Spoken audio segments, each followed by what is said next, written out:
Quand j'étais étudiant, mon premier stage, je l'ai fait chez un meunier pendant 7 mois.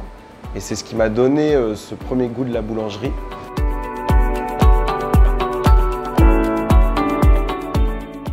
Au fond de moi, j'ai toujours eu envie de créer mon entreprise.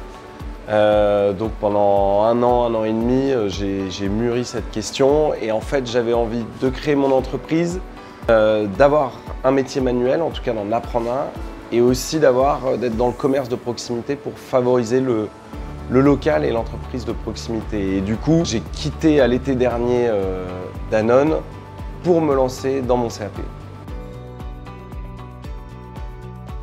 Pour passer de cadre sup à boulanger, il faut un peu un grain de folie quand même, parce que le rythme n'est pas du tout le même.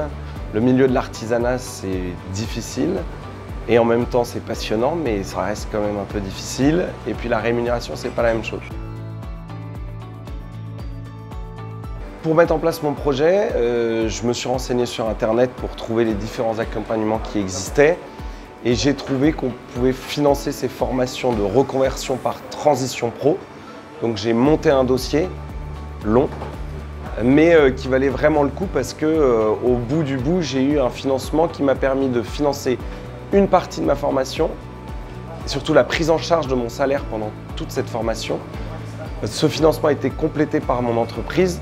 Et il faut savoir que le financement que j'ai reçu de Transition Pro, il était subventionné par l'OPCO-EP. Donc j'ai eu vraiment un accompagnement complet qui, moi, m'a permis de quasiment rien payer de ma poche pour une reconversion complète. Transition Pro a différentes missions qui ont été définies par la loi de 2018.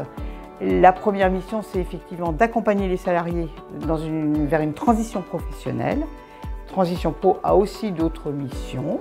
Elle gère différents dispositifs comme la VAE, les démissionnaires, Cléa. L'OPCO, c'est l'opérateur de compétences des entreprises de proximité.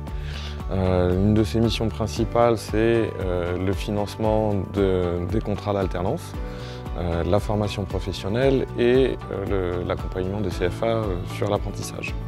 La reconversion se passe bien, je suis en plein dedans. Là, je suis en train de monter mon propre projet de boulangerie qui s'appellera Marguerite Boulangerie dans le centre-ville de Nantes.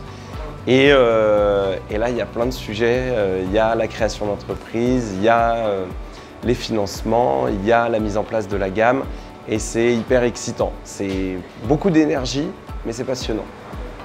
Notre premier partenariat était avec l'OPCO-EP. Et ça nous a permis de financer des projets intéressants, notamment sur les métiers de bouche, sur les installateurs thermiques, sur les conseillers funéraires. On a vu par rapport à l'année dernière une augmentation, voire un doublement des demandes d'accompagnement sur tout secteur du périmètre de l'OPCO-EP.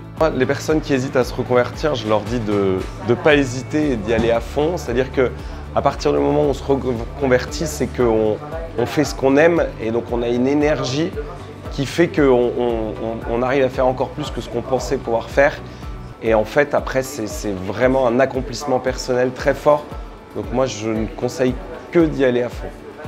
Quand un salarié a un projet de vie, parce que la reconversion professionnelle, c'est un projet de vie, il faut qu'il ait autour de lui des gens qui l'aident à avancer dans sa reconversion.